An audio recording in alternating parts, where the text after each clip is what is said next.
Last day, last morning. Good morning. Good morning. Let's get the show on the road. All right. This is a spontaneous drop from the moon. I didn't know I was going to be chairing this session, so I'm just going to do it on which I will do later. So, Jane and Lorraine and Panda are going to present together what looks like answerability and the early years teacher of problems of seeds. Thank you, Richard. Pleasure. I just would like to explain in the program, you would have seen that Vanessa Paki was going to present with us. Vanessa is a colleague of ours. She's turned to whenua and she has great deal of wisdom in these ideas, and unfortunately she had a number of bereavements in her family, so has been unable to talk with us about this project. But we're fortunate to have Panda sitting beside us to support us as we go, either in silence or in non-silence. So we just want to, and I'd like to also take the opportunity to introduce Lorraine. I'm very grateful that Lorraine has taken the time out to be with us. Lorraine is an early childhood teacher. She's also a manager. She's also a facilitator. She owns her own centres, and it would be fair to say that in New Zealand at least, we hold Lorraine's work. Many of us hold Lorraine's work in high esteem. So I don't know if you want to say anything else about that, Lorraine.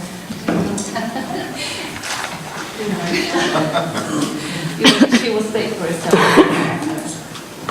So I guess, when we've talked a lot about dialogic pedagogy in relation to classroom practice, and of course that's not much of a surprise when we think about Bunting's own experience as a secondary and tertiary teacher for a good part of his life, working in the Surre's Pedagogical Institute, department head at Moldavia State Teachers College, and at the Oblast Secondary School as part of the secondary school movement. And in these classrooms he was able to explore his interest in language as a social event together, and in doing so engage his students in many lively encounters with text and each other's ideas. So I think perhaps when we're talking about dialogic pedagogy, probably that's the best definition for us to begin with, really. This is one of his the few pieces that were actually written. This is from his paper he wrote about a 1945 grammar lesson. But suspending the pedagogical topic of the inquiry, it could be any topic really for our purposes today, it's immediately evident that Bunting wants to draw our attention towards the generating properties of language as meaning, a point that we want to explore in relation to concepts of answerability and seeing. It's not by chance, I don't think, that Bunting makes the use of the term creative more than once in this excerpt. It highlights the essential point of language as creative activity, not merely a means of acquiring endpoint knowledge. The route to creativity, it seems Bunting is portraying here, is through living encounter, not simply transferring ideas that are valued by either the teacher or the academy. So Bunting leaves teachers with a strong sense, I think, of accountability for their acts of authorship in this statement. But in Bunting's classroom, it's also clear that students play an authorship role in themselves.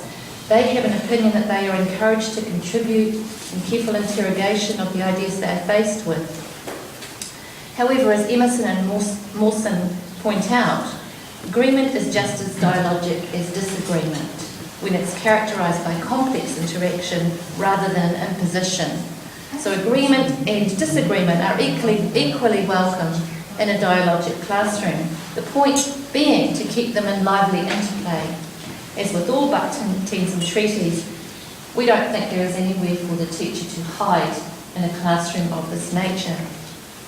So if we think about this, his quest for knowledge, and we think about it as a kind of a form-shaping consciousness, Bunting invites us to consider the socially imbued nature of human beings and their engagement with ideas. And as Rupert Wegeroff and Eugene Middesov have written in their many texts, we can look at this epistemologically and ontologically by asking these questions. And here I borrow from two of the questions that Eugene wrote about in his 2009 article in the Journal of Russian and East European Psychology. So epistemological approaches to dialogism view the communicative act as interdependent with other acts, in dialogue with other aspects of the context, and as a constructive process of meaning-making, as Rupert's written about. And ontological approaches to dialogism suggest that the ways we come to know the world are central to inquiry. So such knowing is not only dependent on the nature of dialogue, but also the dimensions of time and space that impact on what can and can't be considered meaningful. So, such an approach seems well aligned to what we talk about when we talk about early years pedagogy. Yet, it's amazing to me that so few have interrogated this area to date. Beyond analysis of discrete ideas that Bakhtin brings us, such as humour, conversation and language forms, but in early years there's a strong suggestion that very young children do not need to be taught in formal expressive ways already. Indeed, many early childhood theorists would balk at the idea. If we think about the heavy influences of theorists such as Piaget, Vygotsky, Brunner and Bronfenbrenner, particularly in New Zealand at least, early years pedagogy today is typically underpinned by constructivist, sociocultural and ecological theories. These suggest that children learn best when learning is derived from their own experience, has personal meaning and is developmentally responsive. In other words, learning takes place in meaningful contexts that are relevant to the learners themselves. And of course, thanks to Malaguzzi and the Reggio Emilia movement, there's now a strong push for what are described as relational pedagogies that emphasise mutual relationships between young children, their families and teachers, promoting agency of the very young child in their own learning. Such an approach relies heavily on teachers' understandings of children's interests and prior experiences by listening and talking with their families. And I guess what we wanted to do today was to present to you some of Lorraine's experiences with teachers in her centre working with children, and hopefully invoke a dialogue about the extent to which what is already happening or what's taking place in what we call a high quality early childhood centre is responding to these tenets of answerability and seeing. So I'll pass over to Lorraine to introduce you to those ideas. I would just like to frame this a little bit with our curriculum notion. Yes, on your tables for those in the front, you've got a bit large piece of paper with that curriculum framework on it.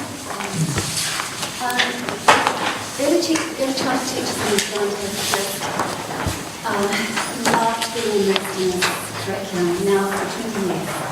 And I think one of the reasons why that is so is because it's not a prescribed curriculum. It's a values-driven curriculum. We can work with it in ways that are contextually important for us and our own community. So it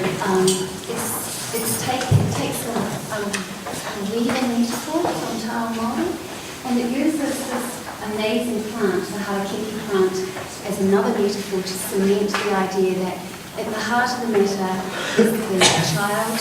Their family is wrapped around the child, and then as teachers and community, we are so privileged to be able to be intimately and integrally part of the partnership between family, child and teacher. And then if it is wrapped around further than that, from the Bronfenbrenner point of view, it is the political ability for us to do what we think is the right or the wise thing to do. And there are many views of wisdom. So we start with these principles which drive our practice, and rather than starting with practice and tasks to be completed, which then narrow the possibilities. So in the sense of Tao Māori as well, we would introduce ourselves first from our mountain, from our home. So this is this beautiful mountain where I live. I see it every day. But I think what it gives to us is a perspective of standing back and thinking about what is driving our practice, what are the principles that guide us. In a communal sense, as teachers collegially working together in a community of learners, but also in a personal sense, how do we integrate that personal nature of the essence of who we are inside a community, trying to strive for similar values. Because we know that depending on the perspective, the way you view something, you will have differences, and yet there'll be lots of commonalities as well. So same mountain, different perspective. And this is walking around this mountain where you get to be up close and personal. So you're at the interface of principle into practice. So in this place you get to feel and smell the tangara and touch Papatūānuku, which is the earth. So you connect it. See. And of course the river. So I think again when teachers view learning as emotionally invested places, this is the river that I get to see as well. There are lots of smooth journeys in learning, but it is also full of contemplative opportunities. I had to stop one day as I was driving past because the mist was rising. I just felt emotionally connected and wanted to take this photograph. And yet again, same river, turbulence, and that's turbulence is fabulous as well. So not to be afraid of struggle, but to embrace that and enjoy it and see how it unfolds. So the questions that Te Whāriki asked of us are from a child's perspective. Do you know me? What does that mean? And you can track back across into the strands, which is this place interesting? Can I take an interest? Can I really get involved here and not be disrupted by a routine that is imposed upon me? Can I really investigate deeply and have people around me and resources available to me where I can actually do this to my heart's content, as it were? Go deep and wide, stretch yourself until you get to the boundaries. Dip your foot into the unknown and pull it back if you need to in that safe place again, but keep forever stretching. So can I trust you to allow me to do that? And do you let me fly?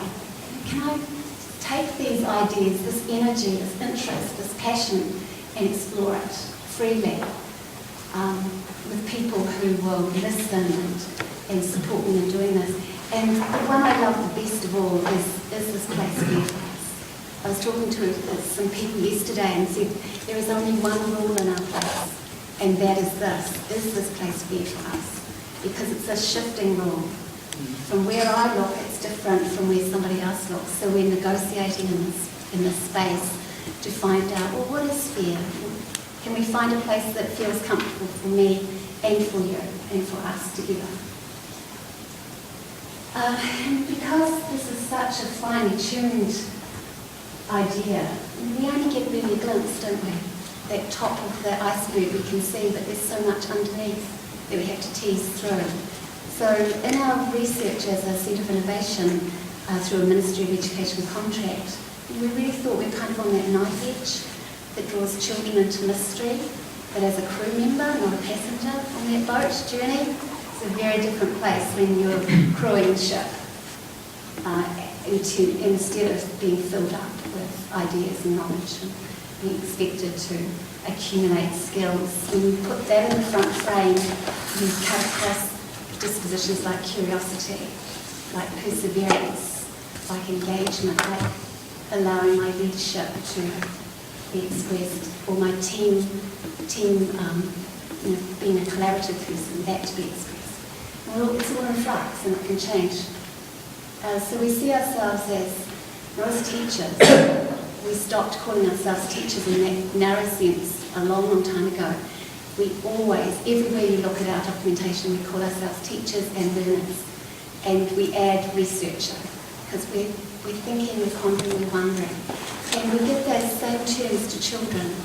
We see children as teachers, as learners, as researchers, finding out about the world, building theories, letting those topple down and finding out more about the world. And it's such a place to be full of awe and wonder. We're not trying to say we've arrived, because we never get there. You do that, you're on the slippery slope down the hill. And these are some of the documents that are are available to us. Got one on the table. Just a few examples. So while Region is a place where I would be stretching the boundaries with our team together, I shouldn't use that I word, we are doing this as a team, we're also supported at a more political level. I think we've just shifted into the wrong. That's fine, I can think of an idea.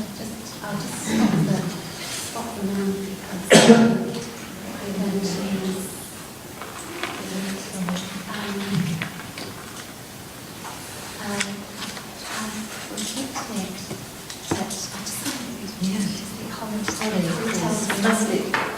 She's just gone into a moment. Yeah. So, can I introduce you to Holly? Now, I could have chosen any one of hundreds of stories, and I did wonder what you might be interested in, but I thought Holly kind of tracks this process. So here's Holly. Now, a teacher comes and finds her at this point. No one set this up for Holly. She has done this on her own volition. She has agency to choose and do what she wishes. Wouldn't it be fabulous to have high school students with that kind of passion and interest and energy in the learning environment? Thoughtfulness about how she's going, what she's doing. Wondering. And what I get from these photos is that the teacher who took these photos was trying to get inside what Holly's view of the world might be, what her goals were. Because when you look at it from this next view, to get that view, which looks like they've gone right to the ceiling, the teacher has had to go right onto the floor and take it from a particular angle. So that tells me that the teacher's trying to figure it out and give Holly information that she can revisit, because all of these stories and photos go into a portfolio for children and they're available. It's a working document of assessment that is done in a narrative way for children to revisit and think. But that's where she started. Now, if I show these pictures to early childhood teachers in New Zealand, they're loving it until this point. And then they think, what would we have done? I asked them this question: would you have said no to Holly at this point? Would you have said to her, sorry Holly, that's a bit dangerous? Or would you have actually trusted her to continue? So do we say no or go? And teachers have so much power to do that. The children have this curious wonder, this deep desire to figure out this world that they're learning about. And as a teacher, I can position myself here with power, or I can sit myself alongside and see the child as powerful. And Whareki tells us that children are incredibly competent, capable. That's as a tiny baby. That we're not thinking about what you're becoming, we're actually appreciating who we are now and finding out about the world. So this is the story that the teacher has written. I'll just read it a little bit. With time, it's a bit tricky. So this Catherine, the teacher, says, I arrived inside to find Holly standing on the bookshelf, placing blocks one on top of each other. Already Holly had managed to build a tower that matched that of her own height. Capturing my interest, I watched on as I grew increasingly amazed by how Holly managed this challenge and how she had demonstrated such complexity with this engineering project. What a challenge you set for yourself, Holly, taking risks as you balanced your body and that of a growing tower. As I watched Holly place each block onto the tower, I could see that she knew that the blocks needed to be placed with care. The slightest shift in weight would leave the tower swaying. Sensing the outcome, Holly was quick to respond and carefully repositioned the block so that its weight was evenly placed. The tower grew and grew, and each block added the tower stood firm. By now, an audience had gathered. We watched on with anticipation as Holly stretched her arms up and carefully placed the last block onto the tower.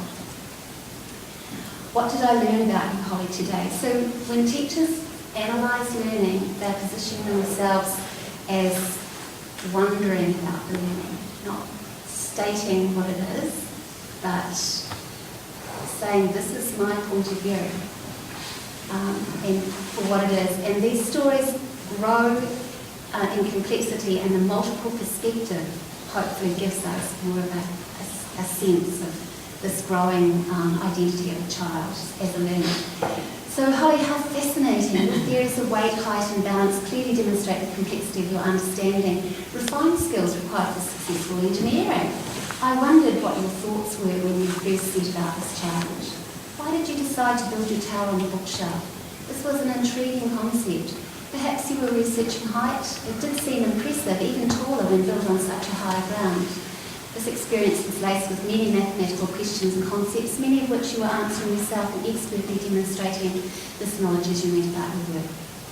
So, this teacher is appreciating this young child's ability to set her own goals and to pursue them in depth.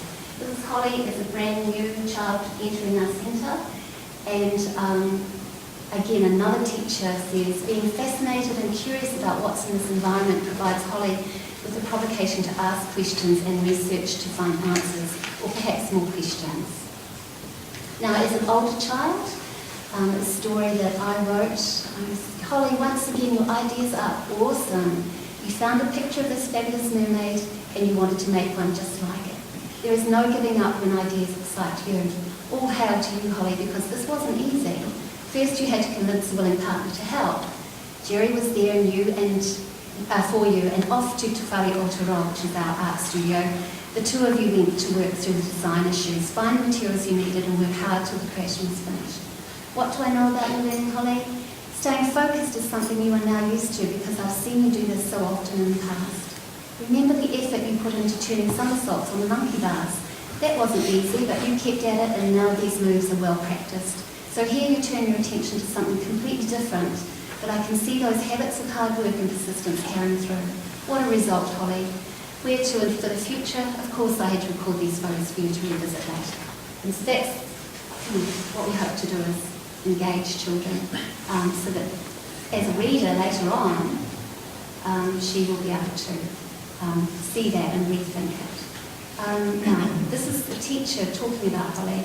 Through Holly's thoughts and activity with the learning excellence are not isolated, that there's a deep connection, and the learning journey that Holly has been on has become more and more complex as she discovers her body and her skills and what she can do.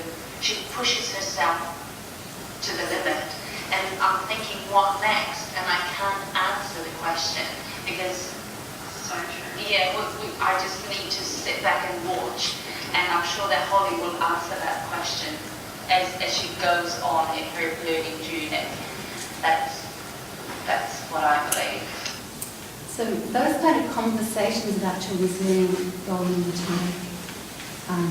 And this is her latest creation. She went off to work on this, and at that time we had a German visitor, and she was wondering whether it was okay for her to just go into new boxes of material when there was already some set out on the table.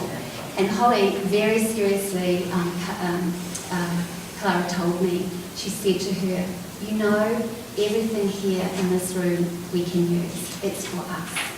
And I just thought, you know, here's a child full of an understanding of what the possibilities are, and able to tell a strange adult in a very polite but serious way, put her straight, basically.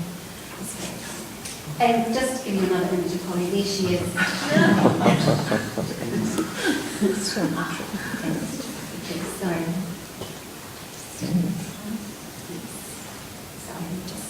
Sorry.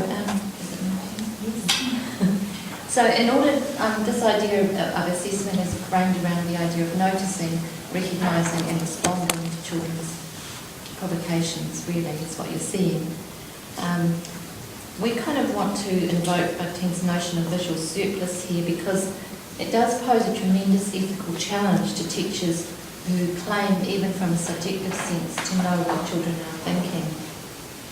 Visual surplus is described by Bhaktin as the only ethical role of an author and evaluative activity, and he asks us to give way to the work of the eye, to contemplate the need for performance and creativity in a particular place and at a particular time. We want to suggest that seeing is, however, despite all this, largely unrecognised, is central to early years pedagogy, which orients strongly towards not only what can be seen, but what one brings to their pedagogy and the discourse. Teachers are very persuaded by the idea of learning stories, but the challenges are huge.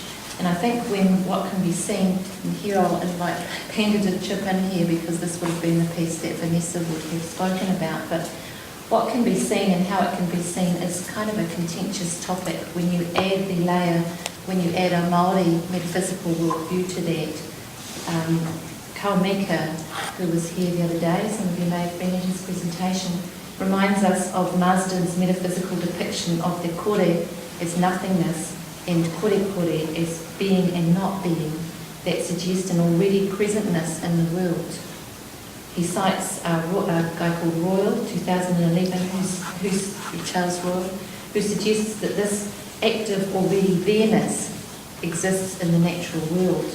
So what might be seen is also unseen, paradoxically concealed, correct me if I'm wrong, paradoxically concealed and revealed through different eyes and for different purposes. This might be seen as a consideration of agency, leaving us with a view of dialogic pedagogy that casts the teacher as simultaneously knowing and not knowing, in partnership with the child who chooses when, where and to whom they will be revealed and reveal themselves or not, or reveal themselves in dynamic different ways. It's really interesting. I'm just kind of reflecting on you showing Holly's story, because I have both my children, they were part of Whāriki when it first came, when Rita took the videos to talk about Whāriki with the rest of the rest of the motus. This is our curriculum, and my children were on there as little, like Holly, and when you showed Holly, I thought, oh God, that's my kid. So I have these books and those dialogues, they never stop, they continue. My children are teenagers now, and they dialogue with me about their learning. I think one of the biggest things is, in the sense of this Māori aspect is here, is because those spaces of what Whāriki allow, they allowed my child to be within her own culture. For her, she believed that her non-Māori, and even my son, they believed that their non-Māori teachers understood their Māoriness. And so when they placed a question with them there, my daughter would go, oh, don't be silly, you should know that. And then she would say, and it was so profound for her teacher to go, oh my goodness. And in her writing in the book, you have taught me a lot today. I had forgot about some of these things.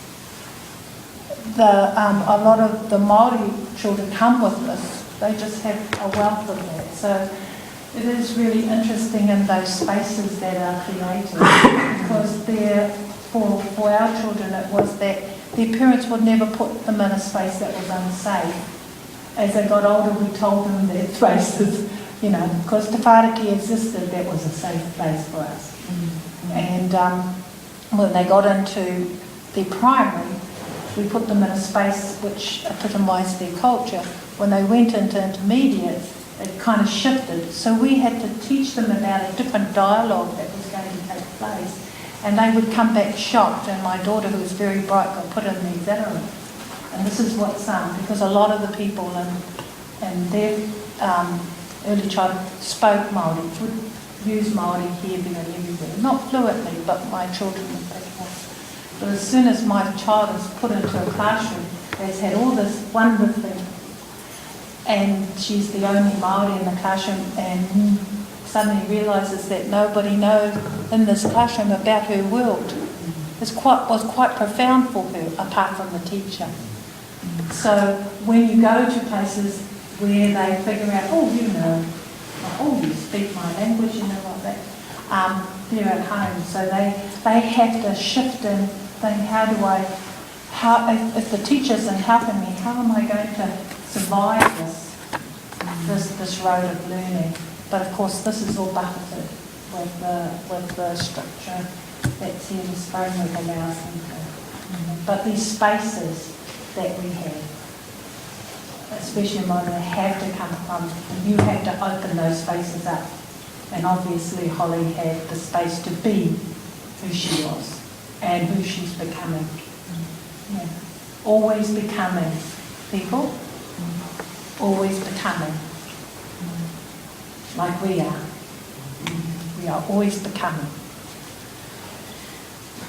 So Carmen and I wrote this in a book last year, which was a result of our ponderings around these ideas and the huge ethical responsibility for teachers, be they Pākehā, Tauiwi or Māori in New Zealand, and perhaps everywhere. Perhaps there are lessons for us everywhere, because we can't assume to know what anyone else is bringing, and we can't assume that complexity. But for us, with our curriculum, the curriculum itself is underpinned by the Te Reti o Waitangi, the Treaty of Waitangi. So we also have that additional layer of obligation and responsibility, which I think has some high relevance to these ideas of answerability. So I guess when we think about this, with this tenet comes the realisation that we can't hope as teachers to bring the learner over to our side, like the dark side or any side, so we have to suspend that cultural certainty to engage in these meaningful ideas.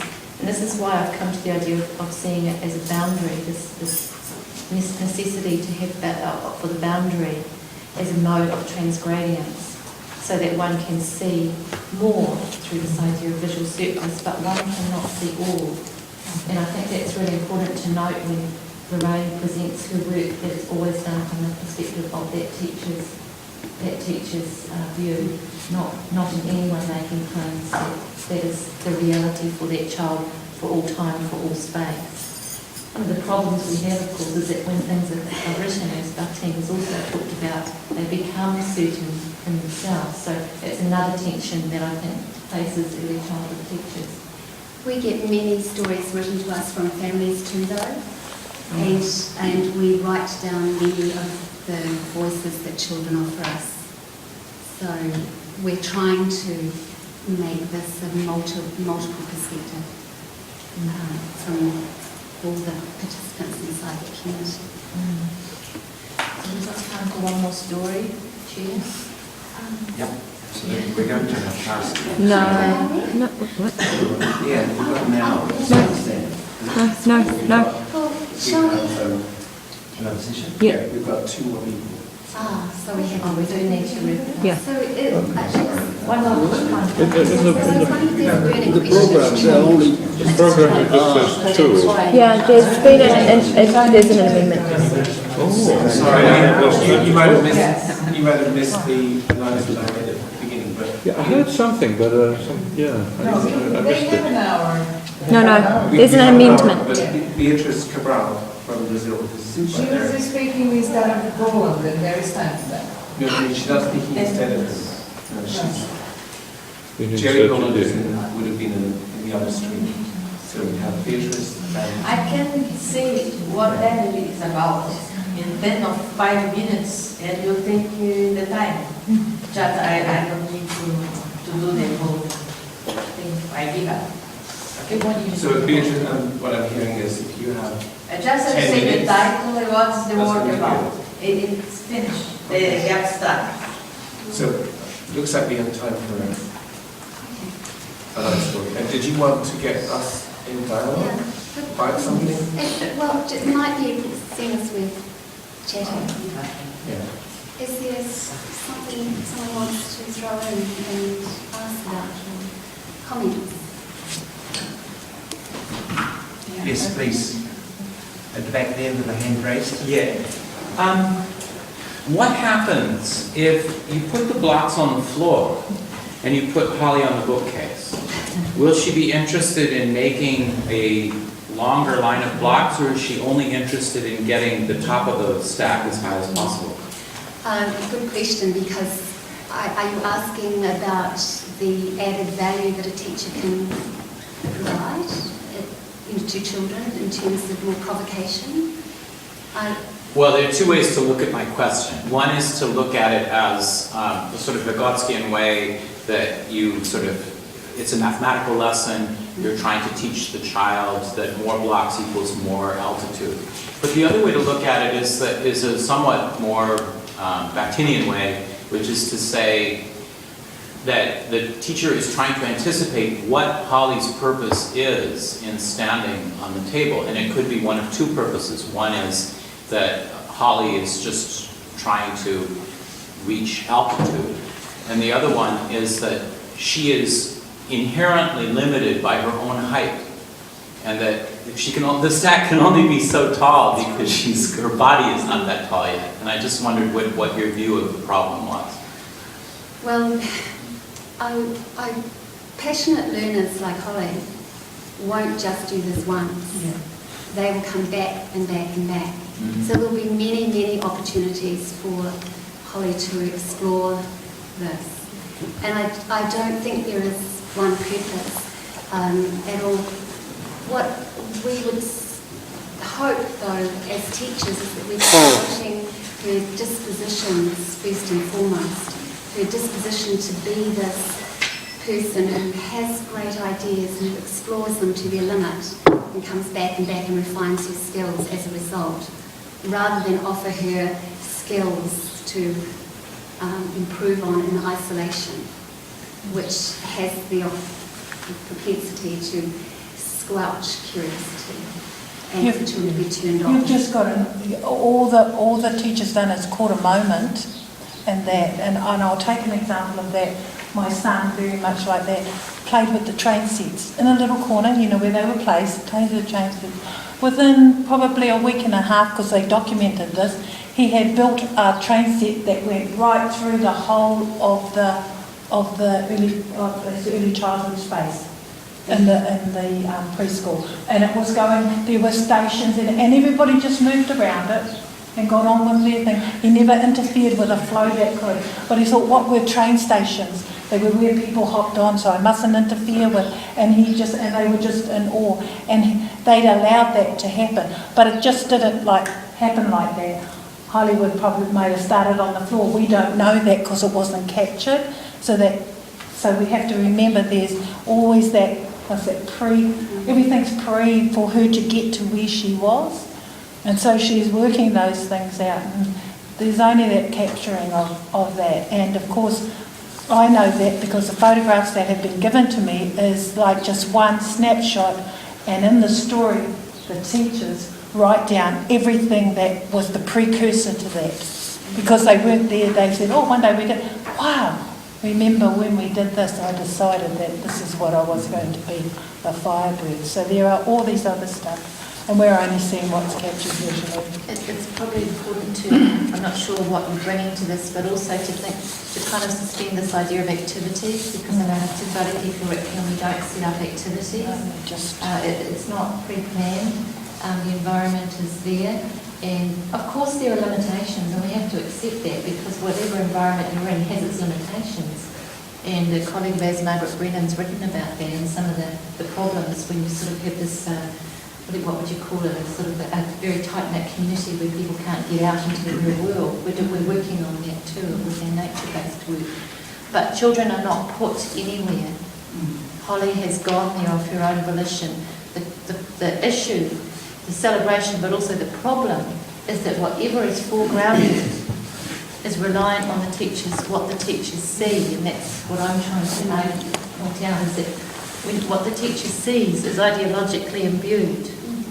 So what Panda has been presented as a parent about her son with his train set is something that the teacher thought was important, which she then reveals to the family, and so you're actually shaping.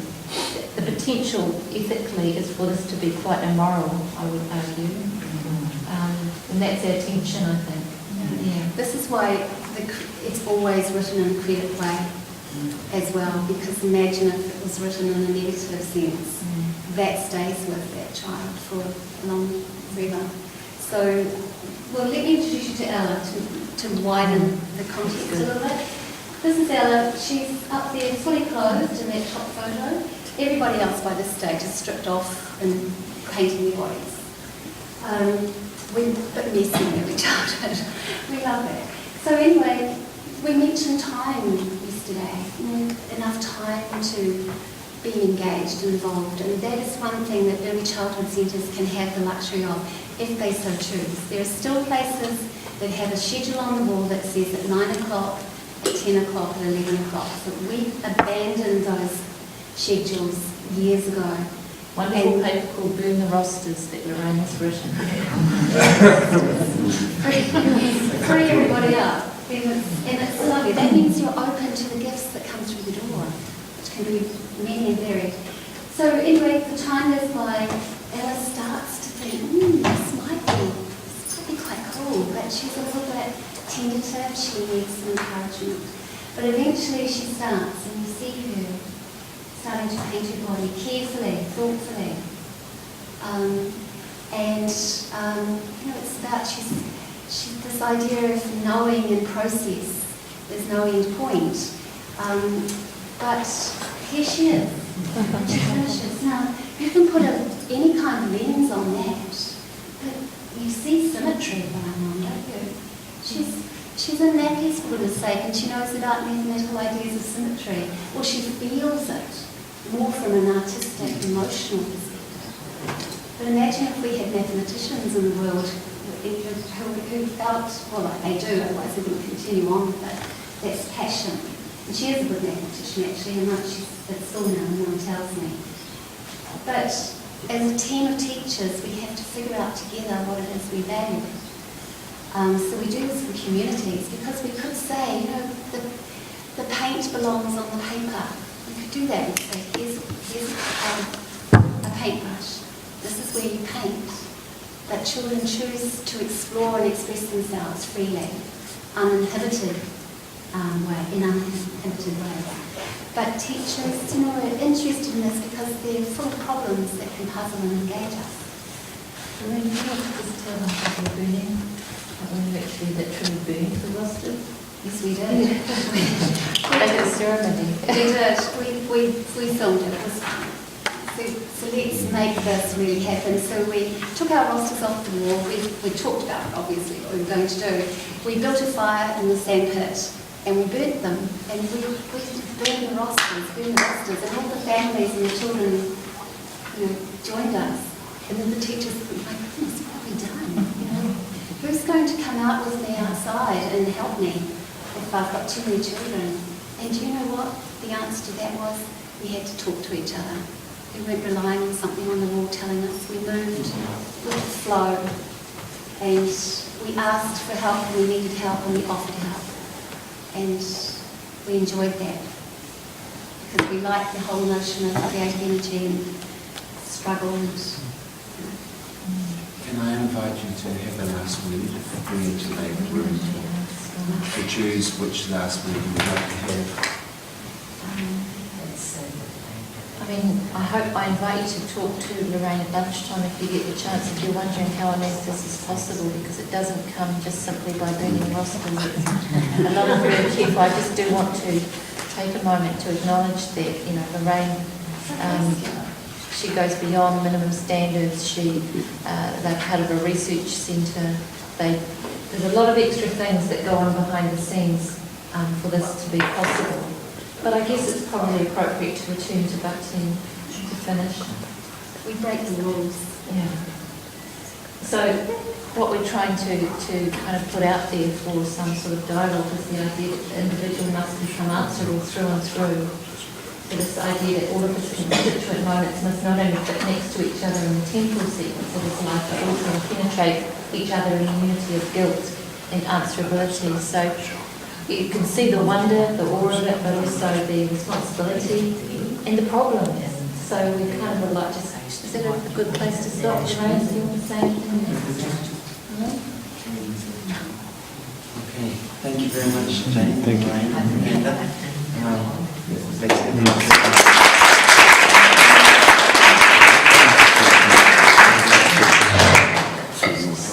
We're going to talk about some work we're doing in England.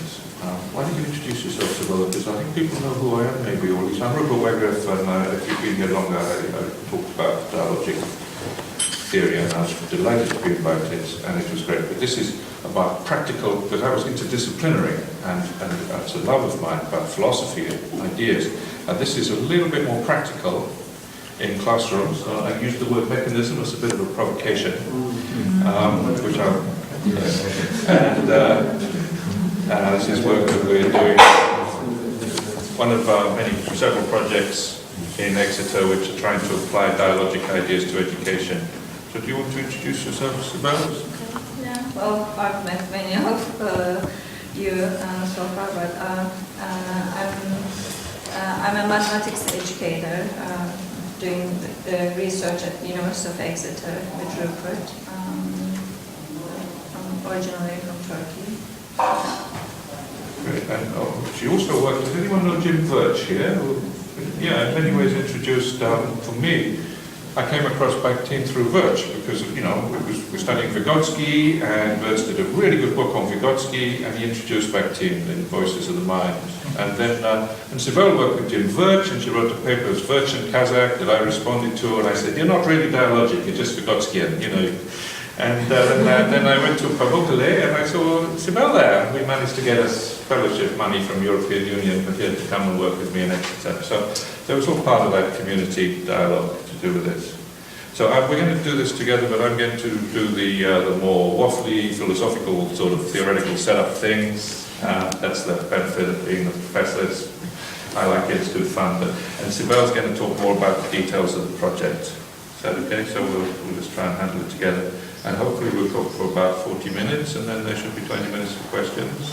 If that's okay. So do try and think up good questions. So I'm going to start by raising this issue of science and the word mechanisms, but I'll just start by briefly recapitulating this tradition in education of understanding conceptual development. So with Piaget, you get all these stages of very abstract and rationalistic view of the formation of cognitive structures. And actually, although Vygotsky is seen as a contrast to Piaget, he basically adopted the same rather abstract and rationalist view of development, but he had a different mechanism. Culture came in, mediating means of culture and the teacher were very important for Vygotsky. That I wondered with a dialogic perspective if we couldn't have an alternative view of conceptual development, because it seems obvious to me in my experience and in classrooms as well, that when people change their mind, it's not for these abstract mechanisms, and it's not just mediated cultural tools. Relationships are very important often. The ability to see things from someone else's point of view is often quite important. And that's what I'm calling a dialogic mechanism, this idea of changing your perspective. And there have been some theories in education which in some way illustrate this, or at least that have been influential in education. I was particularly impressed with George Herbert Mead. I can't remember what the book's called now, sort of The Self and... It's a classic book that everyone's read. The dialogical self. No. I thought it was the dialogical self. I, self, and me. Yes, I'm pretty sure it's I, self, and me. It's written from his... But basically, he seems to be arguing, and this has been quite influential, that children have a relationship with a generalized other of their community. So that's what they're learning. They're learning how to see things from the point of view of the community. So what is reasonable? When you say something's reasonable, you're seeing it from the point of view of your community. But that's this generalized other, but that is a danger for me of being rather a closed view of the community and the generalized other. You see this in Levin Wenger. I know there's other people here who are quoting Levin Wenger, Situated Learning, and they actually write at one point in this very interesting book that without the community you can't think. There's no way out, this is where you get your concepts. There's no way out of the community. And I'd like to challenge that, but nonetheless, that's an example, and I'll talk about that in a minute. That's an example, the generalized other, of what I would call a dialogic mechanism. You know, you're learning through a relationship with a virtual voice, not a physical voice. And of course, in many communities, that virtual voice is personified in some way, and you engage in a relationship with the voice of your community. So that's what I'm trying to explore, and what we're working on here, that's particularly interesting. I mentioned that this word mechanism was put in slightly as a provocation. Oh. I'm going to get you one. Sorry? I get you one. No. It's just I carried one over with me. I thought I went all the way out there to get a glass of water because of my nerve. I'll manage without it. It's okay. It's unnecessary. I can overcome this nervous habit of reaching for a glass of water. Maybe a bottle of beer.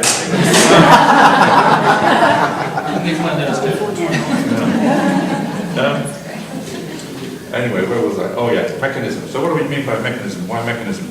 Well, in social science, certainly in education, they seem to be doing a lot of this randomized control study. Oh, perhaps I should backtrack just a second and respond to what something Alexander Sadorkin, who's not here, mentioned in the meeting the other day.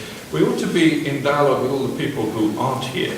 And the people who aren't here in education often would not see the point of all this. And there's a view, the powerful discourses for decision makers involve randomized control studies, they involve science and all the rest of it. I'm interested in engaging in dialogue with them and not doing the, this is partly why I'm very interested in working in areas of science and maths where there's a certain rigor, where you can actually see conceptual development, you can sort of tell when children have learned something or not. And I'm interested in bringing dialogue into science and not just having interesting philosophical stories. I would like to back them up with evidence and experiments and things like that. So what do we mean by science, and what would a dialogic science be? Well, there are various views, and the reason for mechanism, because, I think Bakhtin dialogism helps us to understand that every word doesn't just have a meaning, it means something in a dialogue, in a historical struggle often. And mechanism contrasts to this view of science as empirical regularities, which we get from Hume, and which seems to influence all these statistical studies you get in education, where they show correlations. If you're going to evaluate a program, we'll do a big statistical study. That doesn't make a lot of sense to me. Where sciences are confident, say in physics or chemistry, they don't do a big survey of, what are all the temperatures of glasses of water when they boil. They have a mechanism. They understand how the heat moves to the water and generates the evaporation of the surface and etc. And that's all they need to do. They need to understand the mechanism. And when you see this process whereby somebody engages in a relationship with another person's point of view, and that helps them to change their mind, that seems to me to be a causal mechanism in education. And that's a contrast to empirical science. The other problem you get is quite a lot of philosophy of education, including Bakhtin, which tries very hard to distinguish physical causation from social causation. The qualitative and quantitative paradigm wars. And you see this in Bakhtin's Towards the Methodology of the Human Sciences, where he says that, physical sciences work with identity, social sciences work with non-identity, with dialogue. But I think this is a mistake. I think if you look at quantum theory, it's science since Einstein, and of course with Heisenberg and all that sort of thing. I think the whole universe is dialogical, and I want to understand science in a way that combines this. And I think it's not true of our experience to say, as many philosophers of education have said, that, I'm trying to remember the name, Peters and Gert Biester, who I'm working with, made a clear distinction between science, which explains things through causes, and social science, which understands things through meanings and interpretations. But in everyday experience, we know that reasons and voices cause people to do things. And maybe that causation isn't determined, but that's a different question. It's still a cause. Oh, you're looking at your watch, Parag. I'm going to waffle on too long if I'm not careful. We'll move on. But I thought this might be interesting anyway. So we're trying to look at science. So clearly, reasons, voices do cause things. Just because they're not determined doesn't mean they aren't causing. For instance, in physical science, the other thing that's very important is to realize that science isn't empirical. That's just such a confusing mistake that we're taught it's all about, sorry Jane, thank you so much, it's not. We're taught it's all empirical. Now what does that mean? Very briefly, the distinction I think theorist in Immanuel Kant between empirical reality and transcendental ideality. We have an empirical world, but everything in the empirical world that we experience, space, time and so on, there are also things that precede that are preconditions of that exceed that. So, at a very simple level, we experience everything in space and time. Do we actually experience space and time? And Kant would say, well, no, because they're the condition of experience. You have an experience, you have to locate it, otherwise you can't experience it. It's not actually there. And according to physics, as far as I can tell, space and time aren't really there. They're a product of an observer. Doesn't mean there's nothing really there. But what's really there is not empirical. It's transcendental. So science is actually looking at transcendental reality. It's not looking at empirical reality. So a very simple example, if you look at all this quantum stuff, at first it was so confusing, the quantum reality, that the Bohm and the Copenhagen, whatever it was, agreement said, well, we don't understand it, we can't explain it, but it works. The old empirical regularity thing. But of course, there are underlying mechanisms. They're just very complicated and they're not empirical. Things like quantum entanglement, which is extraordinarily interesting, and they're using it to make quantum computers that can process millions of things at once. It's real, but it's not anything you can touch or taste or see. And I think this is extremely interesting. I stuck in the voices of the ancestors. I'm afraid I don't know the Maori names. But the thing is, if there are transcendental causes, and this comes from Roy Bhaskar's work on this theory of science, which is quite influential and widely accepted, not universally accepted. But then Roy Bhaskar went back to his own origins in India and then a lot of the Marxists who'd gone in for critical realism and thought this is great, because of course it says that in social science, many of these explanations that we can create through Marxism, for example, of underlying social causes like inequality, these are real causes. These aren't just theories, they're real underlying structural causes. But Roy Bhaskar then actually went on back to India and started introducing what looked like a more spiritual discourse. Because of course it can also follow that this underlying reality, we shouldn't necessarily just construct it as objects. This is something that comes from our empirical experience of causation. You hit a ball with a billiard cue, you have a cause. But transcendental reality is that which we don't know. We can't just apply our categories of understanding. So there's no particular reason. We use the word mechanism very loosely and metaphorically because there's a cause going on. Do we know where that cause comes from? Do we really understand quantum entanglement or quantum theory or what's really going on at underlying levels? I don't see why there's any reason why that larger universe which transcends our ability to see, whether transgradiently or not, to understand, should be configured as an object or as a subject. Voices are also causal, things like the voice of the generalized other, and I'm going to introduce the infinite other in a minute, are causal, but we engage in dialogue with them as if they were subjects with agency. So, this is my attempt to rethink science here. But employing it, sorry, it's getting too big again because that's my tendency, I apologize. But I think it's important to understand the use of mechanism then to say we're trying to do real science in education. We're trying to rethink. Some people limit science too much. We're saying science is shared inquiry, science is, in the community to build shared knowledge that is in some way useful knowledge, and we want to try and do this in education, and we're doing science, but we're trying to see if dialogical mechanisms will be useful. I'll very briefly introduce a couple of the sources of kind of mechanisms I'm proposing. It's a very loose scheme, and I appreciate your input and questioning of this scheme, but it underlies this research project, which I was going to tell you more about. One of the things I wanted to introduce, which I think I mentioned in the keynote, is this idea of an infinite other, which is, I think, there in Bakhtin, but I'm importing from Levinas. And it's the idea that in a dialogue, there's specific others in dialogue, but in every dialogue there's a witness or a superaddressee, which is in some sense a cultural construct. And I think that's where we can locate this generalized other. George Herbert Mead, Bakhtin says in every age it's different. He mentions the idea of God, the idea of the community of scientists. You're accountable in a way to the super addressee. You're trying to persuade the super addressee as well as the individuals. That all makes sense, doesn't it? I know it doesn't make sense to David, but we'll have some dialogue later.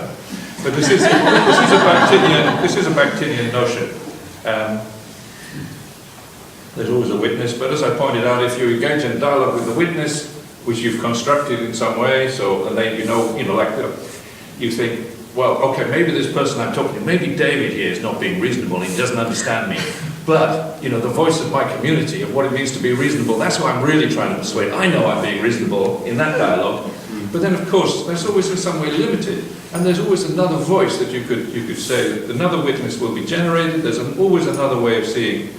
And that just being open to the otherness, to seeing things from other perspectives, is where I get this idea of the infinite other.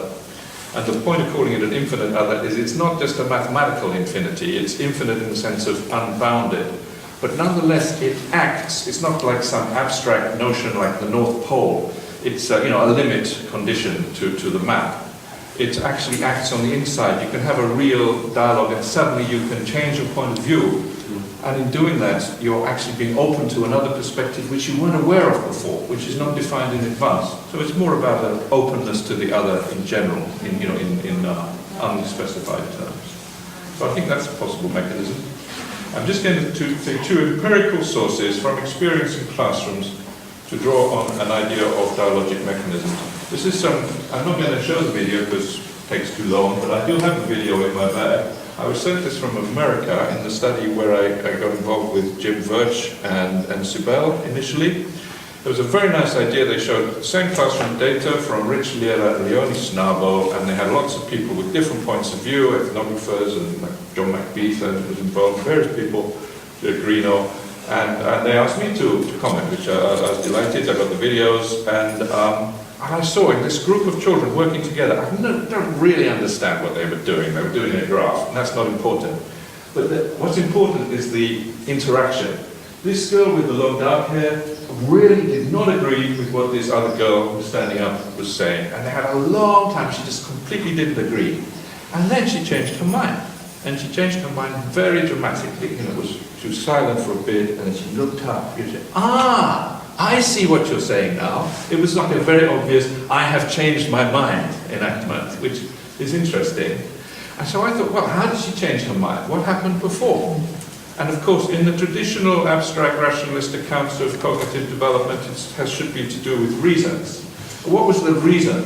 And just before that, this other girl had used a gesture, a drawing in gesture, and she said, we're saying, yeah. So I looked at that. Who was she drawing in? And they're trying to draw a graph here. And they were arguing about how to organize the data. And they didn't, And what she was invoking was the absent addressee. Someone in the future is going to come and look at this. And that's what they're doing it for. And I thought that's fascinating, because the shift was a sort of dialogic mechanism in introducing a voice. And it's the voice of the audience, which isn't a specific other, but it's a virtual other. And that's so important in writing and in education in general. Why can't children write arguments? They can argue face to face, but it's really hard to write an argument because they're not dialoguing with the general other, which is what we all have to do when we write our research papers. And so that invoking of this audience, a general other, probably not an infinite other at this point, but certainly taking it beyond, seemed such an important mechanism that I thought, why hasn't anyone looked at this? Because this is classic Bakhtinian dialogic mechanism leading to conceptual development. And of course, what I'm hoping to do is persuade all these people who don't naturally like this sort of stuff. Because, you can see it working. And the other thing I've been doing in classrooms working with Neil Mercer, this is from my PhD, I'll just briefly summarize where some of this other idea comes from, of dialogic space. We taught ways of talking, called it exploratory talk, to groups of primary children. And the claim was from our initial empirical research on groups of children talking in classrooms that you got 3 patterns. Well, actually, we only really found 2 main patterns, and we introduced the 3rd one. You often got this cumulative talk where more boys than girls, it was a competition. It wasn't about a problem, it was about who's right, who's wrong. It was I win, you lose, you know, which you get quite a lot in parliaments and things. It's quite a common type of talk, even though it might be covered up with reasons. It's really, there seems to be, cumulative disputational talk. That's really rather important thing. Disputational talk is I win, you lose. It's a zero-sum game, because people are identifying with their egos. They're defending their egos, and the point is their ego. That's what it seems like. You get a lot of boys talking like this. It's a sort of video game genre, where they, you know, I got it right, you're a loser, you know, that sort of thing. And cumulative talk, which was more associated with girls, but I don't mean to be, you know, it depends on the culture and all sorts of things, where people are very nice to each other, and they always agree with each other, and then you can build shared knowledge to some extent, but it's not critical. Why? Because part of the ground rules are, we have a nice harmonious group here, we want to keep it harmonious, we don't want people challenging, being awkward, and, you know, disagreeing. And so we can see such groups where people have raised objections and they're just ignored, don't even heard. As if they're not heard, and then they just stop raising the objection and just carry on, you know. So this is the cumulative stuff. Now what characterizes that? They're identifying with the group. They have a group image, here they have an individual image. And what we were trying to get at, we called it exploratory at the time. I'd like to shift the name to dialogic for various historical reasons which aren't really important. Exploratory is a nice name, but actually it's quite rationalistic, whereas dialogic is and then what are they identifying with there? And they changed their mind, they were asked for, you know, asked other people to explain, so it wasn't about ego, but they weren't worried about the group because they could criticize and challenge. And I think it was difficult because given that these are clear identities, cumulative and disputational, the dialogic was less clear, but I argued they're identifying with the space of dialogue. You can see a space of dialogue opening up in which they're not just egos, they're not just groups,